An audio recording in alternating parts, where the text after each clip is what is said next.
If you thought the LG Optimus G Pro and Samsung Galaxy Note 2 were huge, you are going to want to sit down, my friend, because I've got a phone in my hands that makes those look small. I'm Aaron Baker from PhoneDog.com. This is the Samsung Galaxy Mega with a 6.3-inch display. Let's take a look in the full unboxing.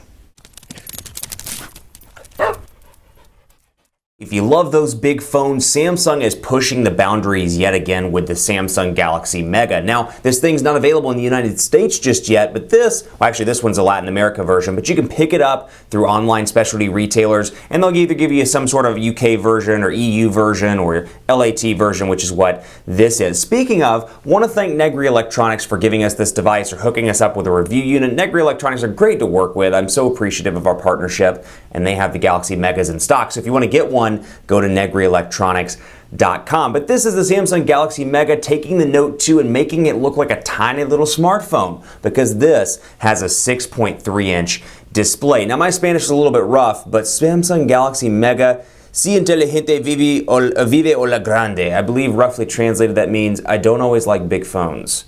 But when I don't always like gargantuan phones, but when I do, I prefer them to be Samsung, I think is what that means, roughly translated. But here's the box. This is an 8GB version, which may be a little bit small for some people's taste. We'll take a look and see how much of that is dedicated to user space and how much of that is dedicated to TouchWiz. But on the back, specifications include a procesador, 1.7 gigahertz dual-core processor, 8-megapixel camera, 1.9-megapixel front-facing camera. Other specifications include, and I should say with the 8-megapixel camera, of course, 1080p HD video recording. It's got Android 4.2.2 with TouchWiz. The display, 6.3-inch display, 720 by 1280 pixels with 233 ppi on this device. And then battery-wise, we'll take it out of the box and take a look and see how large it is, because quite frankly I can't remember. I want to say it's 3,200 milliamp hour battery in this device, but I could be wrong. And then of course, let's see, micro USB, GPS plus GLONASS. I don't really know what GLONASS is, I can't remember.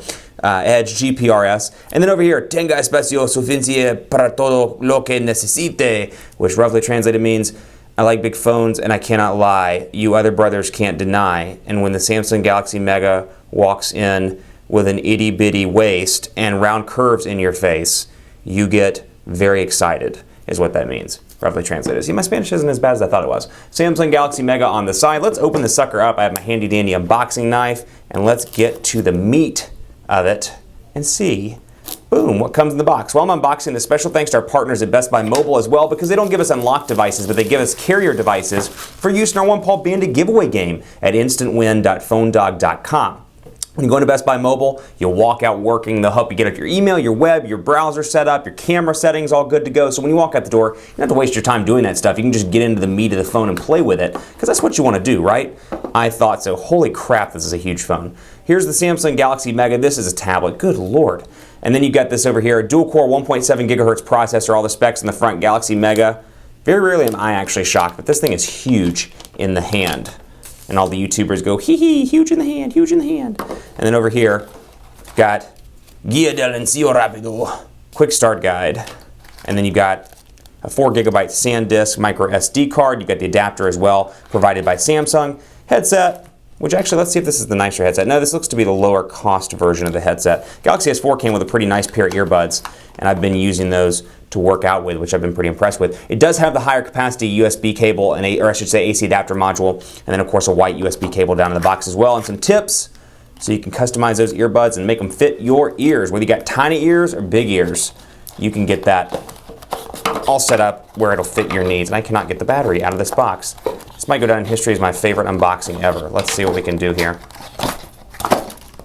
And this is how Aaron broke the box on camera. Woot, woot. And then, man, this is a big phone. 3,200 milliamp hour battery, I was correct. On the battery, go ahead and throw it in the back. This is in the black color, which looks very similar to the Galaxy S4's black color. Black mist, if you will, is what it looks like. Or maybe it's a blue. Double check. But typical scheme here with the power button on the side, and then you've got your home button down here, capacitive buttons, which I believe they're reversed though. We'll take a look at that. And then you've got your volume rocker on the left side, 3.5mm headphone jack up top, and micro USB charging port down at the bottom. So from a design scheme, very similar to typical Samsung stuff, and it's got that back that's a little bit glossy and kind of a texture. It's not texturized, I should say, but the cover looks like a texturized cover, even though it is not. We'll go ahead and throw a SIM card in here, micro SIM card down in there.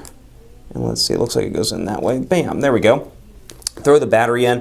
One thing I will say, it's a very thin and light phone. So at least it's gigantic, it's a massive phone, but at least it's got the thin and light thing going for it. Samsung logo on the back, camera on the back. Now from a specs perspective, this is a decidedly mid-range phone. So it's got specifications-wise a dual-core processor instead of a quad-core processor. It does have a 6.3-inch display, but it's only 720 by 1280. So display size or display resolution a little bit lower. 8-megapixel camera instead of 13.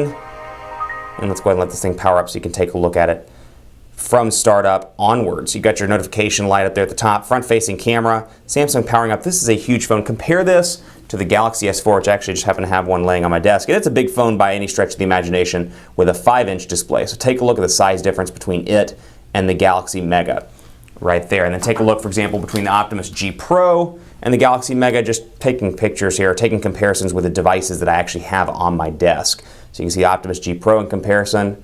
That's what it looks like. Lit up. And then we are ready to go. English, United States, heck yeah. Looks like AT&T is already running here. Go ahead and turn off Wi-Fi. We don't need Wi-Fi. HSPA Plus, I agree. I agree to Samsung's terms. And we'll go ahead and skip that.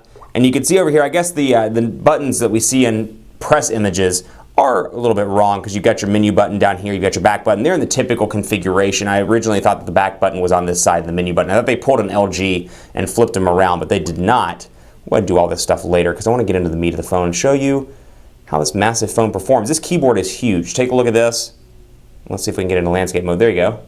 Port to landscape, a little bit of a lag there, just a tiny bit of a lag. Now granted, we're still in the setup process, so take that with a grain of salt, but this is a huge phone. 6.3-inch display here. This is right up here with a 7-inch display that we see on tablets. So it's a big phone. I can't wrap my hands around it. That's as far as I can get. I have pretty long, kind of skinny fingers, and that's as far as I can get around this phone. So keep that in mind. If you like big phones, but you don't want them to be too big, this may be pushing it for a lot of people, but still, hey, it's a market segment that Samsung hadn't reached up until this point. So got S-Beam, AirView, Smart State, Easy Mode, Adapt Display. We'll take a look. Galaxy Mega, and it is a Mega device. That is for sure. Faux show. We'll take a look here and see the TouchWiz version that comes with it. You can see all the new icons as well, the new widgets. So right up there with the Galaxy S4 in terms of overall look and feel. This is not taking it back to the Galaxy Note 2, for example. You can see it's got the newer widgets right there. And then of course it's Android 4.2.2. So much like the Galaxy S4, you do have the ability to come up here and move around your quick access buttons. So for example, airplane mode, very important to me because I'm constantly traveling and I did that wrong.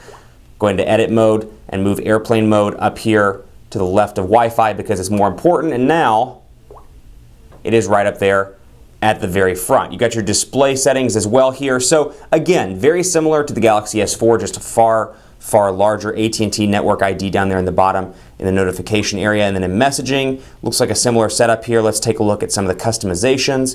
And we'll go down here and take a look at the bubbles. Again, very similar, almost identical to the TouchWiz build that is on the Galaxy S4. Background styles, very similar across the board as well. And then we'll go back and take a look at the keyboard because I want to put it through a typing test. So easy to type on, obviously, because it's a gargantuan display, but portrait to landscape mode, there's how quickly it transitions, so you can take a look at that and see for your personal needs if that's fast enough.